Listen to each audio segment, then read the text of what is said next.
श्री कृष्ण कहते हैं जो होता है अच्छे के लिए होता है। कई बार जीवन हमें ऐसे मोड़ पर लाकर खड़ा कर देता है जहां हम खुद को असहाय और हारे हुए महसूस करते हैं। हम सोचते हैं कि हमारे साथ ही ऐसा क्यों हो रहा है, लेकिन सत्य यही है कि जो कुछ भी होता है वह अच्छे के लिए ही होता है।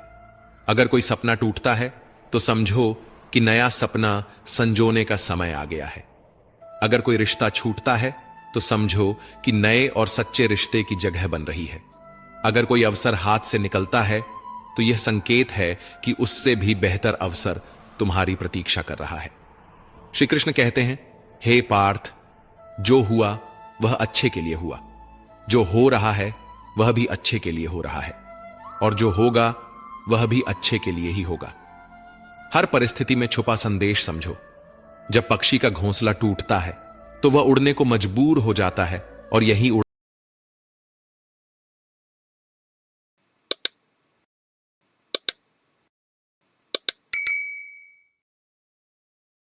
उड़ान उसे ऊंचाइयों तक ले जाती है।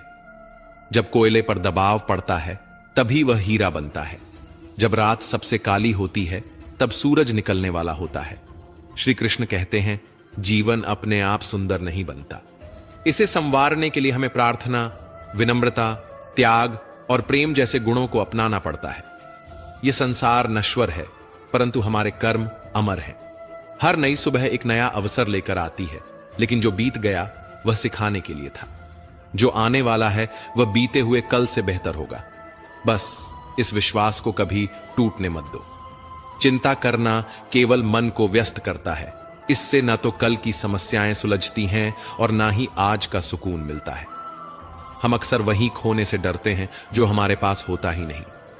जो सच में तुम्हारा है वह कभी तुम्हें छोड़कर नहीं जाएगा, और जो तुम्हारा नहीं है वह लाख कोशिशों के बाद भी तुम्हारे पास टिकेगा नहीं। कभी गौर किया है, जो लोग सबसे ज्यादा मुस्कुराते हैं उनके दिलों में अक्सर सबसे गहरे जख्म होते हैं, क्योंकि इस दुनिया में हर व्यक्ति की सोच, उसका एहसास और उसका दर्द अलग होता है। आंखें सबकी एक जैसी होती हैं, लेकिन देखने का नजरिया सबका अलग होता है। कुछ लोग तुम्हारी मुस्कान में तुम्हारी खुशी देखेंगे, और कुछ लोग उसमें छिपे दर्द को भी पढ़ लेंगे। जीवन में किए गए अच्छे कर्म व्यर्थ नहीं जाते। जो भलाई तुम किसी के लिए करोगे वह किसी ना किसी रूप में तुम्हारे पास लौट कर आएगी। इसलिए सच्चे दिल से किसी के लिए कुछ अच्छा करने से कभी मत हिचकिचाओ। रिश्तों की बुनियाद प्रेम और विश्वास पर टिकी होती है, स्वार्थ पर नहीं। कभी कभी जिंदगी हमें ठोकर देती है, और वह ठोकर दर्द भी देती है, पर याद रखना, अगर तुम संभल गए तो यही ठोकर तुम्हें और मजबूत बनाएगी। गिरना कोई हार नहीं, हार तो तब होती है जब तुम उठने से इनकार कर दो। मैं खुद भी इस बात पर गर्व करता हूं कि मैं ठोकर खाकर गिरा था, पर किसी की नजरों से नहीं। भगवान का शुक्रगुजार रहना ही जीवन का सही तरीका है, क्योंकि जब तुम शिकायत करते हो तो तुम अपने वर्तमान से असंतोष जताते हो। जिनके दिल में सच्ची मानवता होती है वे यही चाहते हैं कि जो दुख उन्होंने झेला वह किसी और को ना मिले, और जो खुशी उन्हें मिली वह सबको मिले। इससे पहले कि हम इस विषय को गहराई से समझें, आपसे अनुरोध है कि इस वीडियो को अंत तक देखें।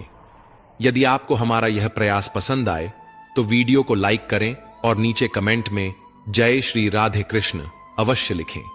साथ ही अगर आपने हमारे चैनल को अभी तक सब्सक्राइब नहीं किया है तो अभी सब्सक्राइब करें और बेल आइकॉन जरूर दबाएं, ताकि हमारी हर नई प्रेरणादायक वीडियो सबसे पहले आप तक पहुंचे। जिंदगी में एक उसूल बना लो, किसी को हराने की बजाय हर किसी को जीतने का हौसला दो। प्यार का मतलब सिर्फ किसी रिश्ते में बंधना नहीं है, बल्कि किसी ऐसे इंसान की परवाह करना है जो तुम्हारी सच्ची फिक्र करता हो। पहले लोग भावुक थे, इसलिए रिश्ते निभाते थे। फिर लोग व्यवहारिक हो गए तो उन्होंने रिश्तों में फायदा देखना शुरू कर दिया, और अब लोग पेशेवर हो गए हैं। अगर फायदा हो तभी रिश्ते निभाए जाते हैं। पर सच्चाई यह है कि इंसान का असली परिचय उसके चेहरे से नहीं, बल्कि उसकी वाणी, विचार और कर्मों से होता है। जीवन एक अनजान किताब की तरह है, जहां अगले पन्ने पर क्या लिखा है कोई नहीं जानता, लेकिन बहुत कम लोग ऐसे होते हैं जो किसी के मन और मौन को समझ पाते हैं। इसलिए जीवन को एक अवसर की तरह देखो, शिकायतों की गठरी बनाकर मत जियो, क्योंकि जो आज है वही तुम्हारे पास सबसे बड़ा खजाना है। अगर आपकी नीयत साफ है और उद्देश्य सही है तो यकीन मानिए, भगवान किसी ना किसी रूप में आपकी मदद जरूर करेगा।